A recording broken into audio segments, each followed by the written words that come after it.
My second lady is Tarana Burke. This one is very, very close to my heart, this one. So she is an American activist who started the Me Too movement. So in 2006, she started using Me Too to help other women with similar experiences stand up for themselves. Then 11 years later, in 2017, Wow, I didn't realise it was going... Wow. Yeah, Me Too became a viral hashtag when people were using it to tweet about the Harvey Weinstein sexual abuse allegations. The hashtag then became used more broadly and became a well-known international phrase for people to use if they have been in similar experiences.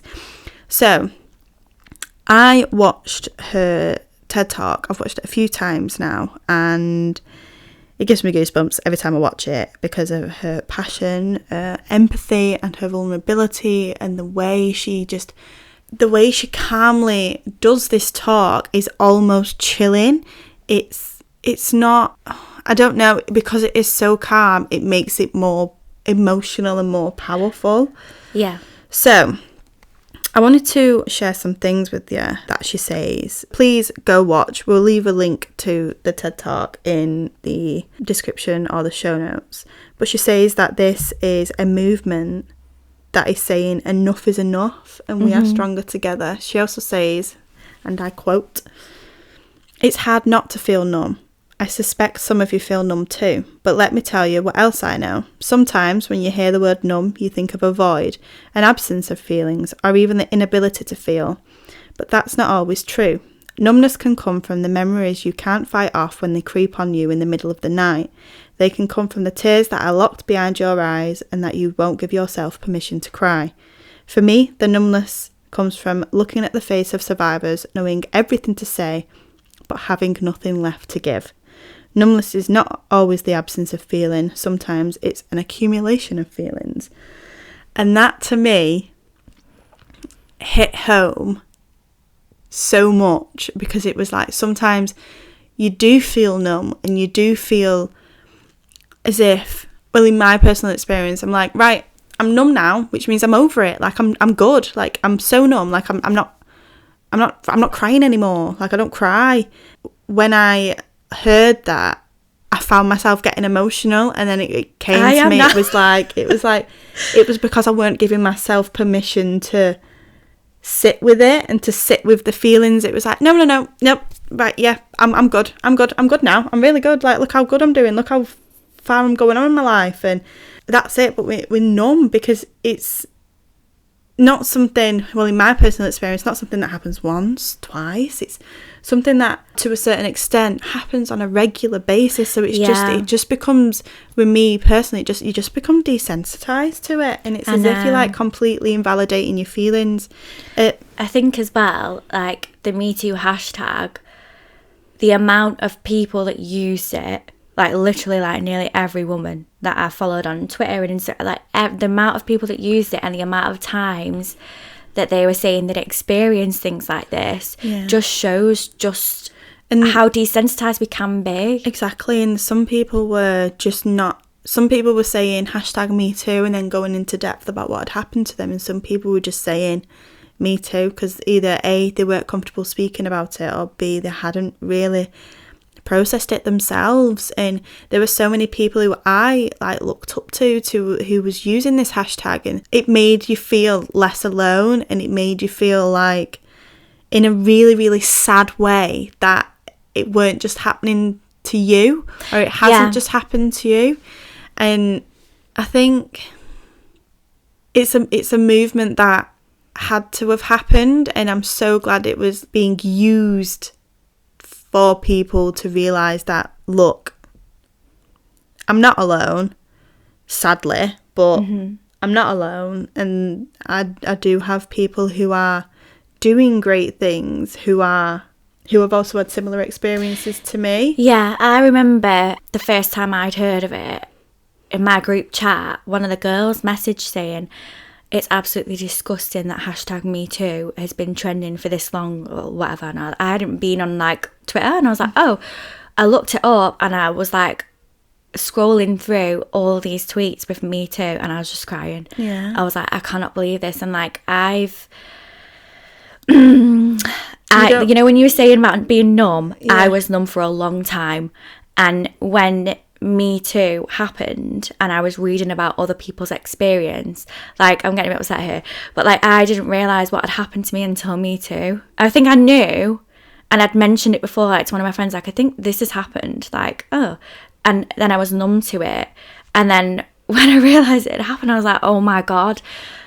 And that's what Me Too made me realise. And now I'm not numb anymore. Now I'm just depressed. Sorry, it's not to laugh about. No, but we preface this. We laugh in uncomfortable situations. Yeah, we do. Sometimes if you don't laugh, you'll cry. Yeah. So. No, well, yeah. It changed my life, Me Too. Yeah. It really did. I think it did that for a lot of people as well. And I think for me, it had been years and years of... Well, yeah, no. So... Say what you want to say. No pressure. For me, it was the validation I needed because I was hearing similar stories to mine. Mm-hmm. And it was, it was still similar stories to mine, and it gave me the validation I needed for me to process. I think that's something that is very common in survivors is... we almost invalidate ourselves, or we completely block it out of our memory. Because I know that's what I did. And you start questioning yourself, being like, did I make it up? I blame myself. I'm like, oh, it's my fault because I let it happen. Oh, that's the worst thing. If you're listening to this, please don't ever blame yourself. Yeah, no. But yeah, so with this TED Talk as well, I wanted to share something else that she says. She explains that Me Too was started as a way for all survivors to be supported, but the media ran with it and is now it's being talked about as if it's a vindictive plot against men. She feels that Me Too movement that is sometimes spoken about is now unrecognisable to her. But she goes on to explain that the movement is about the 1 in 4 girls, the 1 in 6 boys who are sexually assaulted every year, and carry that into adulthood. It's about the 84% of trans women who will likely be assaulted this year, and the Indigenous women who are 3.5 times more likely to be abused, and the 60% of black girls who will experience sexual violence before they turn 18. And it's about the thousands and thousands of low-wage working who are being sexually assaulted right now at jobs they cannot afford to quit. This is a movement about the power of empathy, and it's about the millions of people who have raised their hands to say Me Too.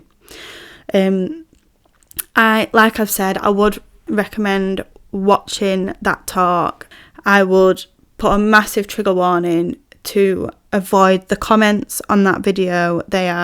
I was reading them when I was doing some research for this episode last night. I was like, oh, let's have a look at the comments, and they are just disgusting. Some of the majority of the comments on there are vile, and women's experiences or men being horrible. Yeah, just people being horrible and just making awful, vile remarks, and it further like proves and shows her point to be like, that's all they're doing. They don't realise it. This is literally the whole point of this talk. You're coming onto these YouTube videos and you're commenting such vile things. I won't go into what some of them are, but I would say a massive trigger warning to the comments. Yeah, so she went through some awful things as a child and a teenager, which inspired her to work and improve the lives of girls who go through the same things, and also girls who live in marginalised communities. So Tarana is currently a senior director at Girls for Gender Equity. She organises workshops to help improve policies at schools, workplaces, and places of worship. And she focuses on helping victims to not blame themselves for sexual violence. So yeah, just going back, Me Too really helped me not feel alone. And it gave me the validation that I needed, and it helped me to process and to acknowledge and to kind of come to terms with what had happened. It's a lot, isn't it?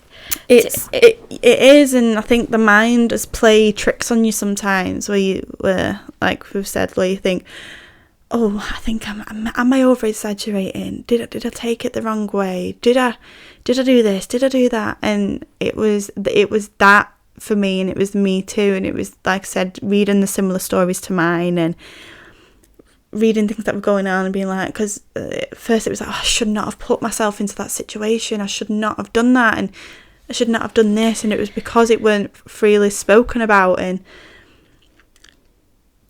you always, and it's like most things, it's like, oh, I would never put myself in a situation like that. I would never do this. Yeah. I'm such a strong-willed person.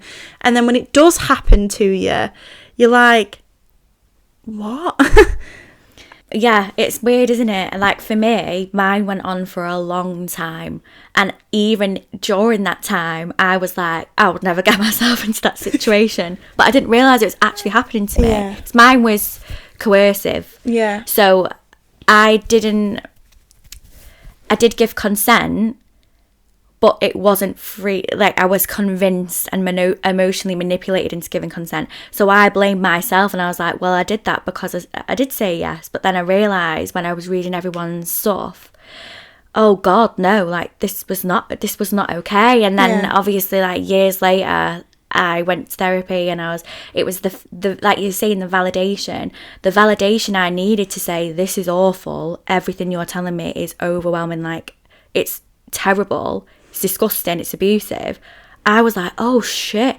And that validation hit me like a ton of bricks. But that validation, knowing that it's not your fault, is just invaluable. And that's what, like, we didn't really have a platform to be able to say all these things, like all these women and men like who were explaining what happened to them through the Me Too movement. Nobody really, before that, if anyone would have put on the stories or like, you know, a tweet saying this has happened to me, it'd be like, oh wow, like whoa, they're sharing that's crazy. Yeah. But the Me Too movement gave us an opportunity to be able to do that. Yeah, it did. It opened the door for us to be able to, like, came back again with the Harvey, obviously like 11 years later. Oh God, yeah. With the Harvey Weinstein and those like brave people who came out about everything. They opened the door for us, quote unquote, normal folk to kind of walk through as well. And our status didn't mean anything. It was like we were stripped to our core, and all of our souls were just laid out, and we was just all expressing and sharing, whether it was like online or just to ourselves, or we would open up to family members. But it was the opening that I know that I needed, and the validation that, give me a hand. The validation that I needed to be able to come to terms with everything and stop playing it off as a joke. Because it's so easy to do that. That's what I did at first. You're like, oh, I'm so damaged. This has happened to me. And it was this joke, and it was something that I was like, oh, don't come at me, I'm damaged. And but it's just not funny. It's not. No, it's not funny. I know, and you knew that it wasn't. No, but that's like a defense mechanism, isn't it? That's like, oh God, that's your brain telling you, oh no. That's, you know, going back to the numb thing. Keep it numb. Like, don't think about it. It's funny. Yeah. Do you know what I mean? Like, digging it in. But yeah, that it's really, I'm so glad that the Me Too movement happened, because like, would we be where we are now? Like, if not, I don't know. No, I don't. I don't think. And I give everything for like to Tarana for like helping my growth and my understanding. And the more and more you talk about something, the more and more it creates doors for other people to talk about it as well. And that's it. And I think you started, especially with the Me Too movement, you started seeing things that people were just tweeting that were like friends of friends going #MeToo, and you started to realise like how many people like were also suffering with these thoughts and these traumatic experiences around you that you never knew before, and it almost like make you feel alone in the fact that, oh, my next door neighbour said it as well. And yeah, like there's loads of people. who It are makes so you close, and realise there's yeah. so many people in your life that understand, yeah, that you But can it's go but to it's and just- talk to. It's never been spoken about before, and Yeah. it's like that opened up the dialogue. So then I did start to speak to people about it. Like if I saw like a tweet or someone put a status or something, I'd reply back saying, Me too. "Me too." Yeah. Yeah. And it was just something, it was 2 words that meant everything, but you didn't have to go into detail. It was just me too, and just left it at that. And I think that's it. It was the purity of the words, and it was the purity of people like bearing the soul without saying anything. Oh, yeah. It was, It's so powerful. Hashtag it's me too. Like, powerful. she has helped, oh my God, so many people. I can't...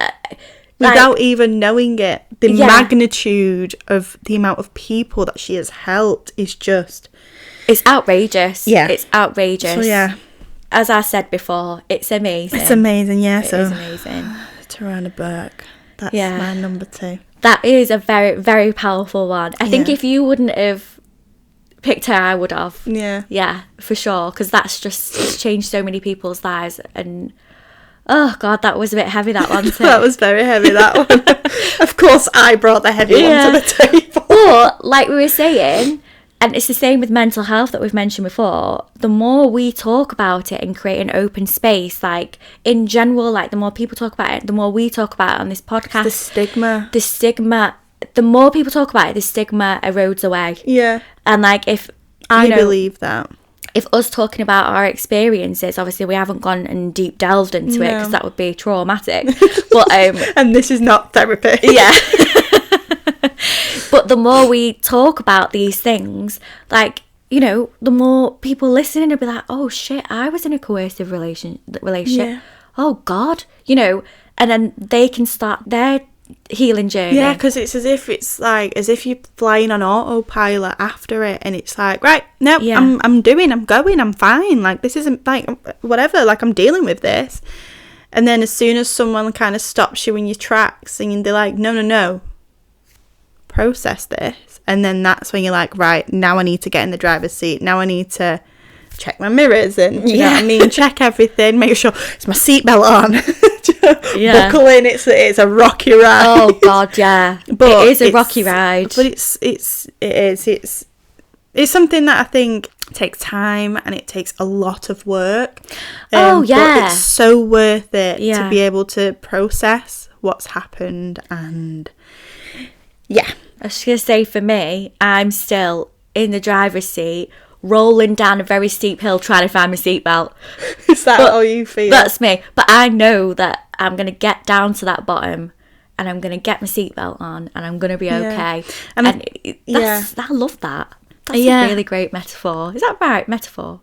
Maybe metaphor, analogy. I don't know. For me, I do feel like I have majority processed it. I think I'm near enough on the other side, if that's even a thing. But it's still something that does upset me whenever I bring it up, which is normal. That is normal. It's an emotional process, and there's no, like you said, healing is not linear. You kind of fluctuate, you go through things, and sometimes for years you can be like, yeah, I'm processed this, like this is processing, and something might happen, but that isn't you going back 10 spaces. That's you being a human and just having emotion and empathy to your past self. So one thing that my therapist told me, so I said, why do I keep crying every time I talk about this? Like, and I'd been going to therapy for like 6 months at this point, every week.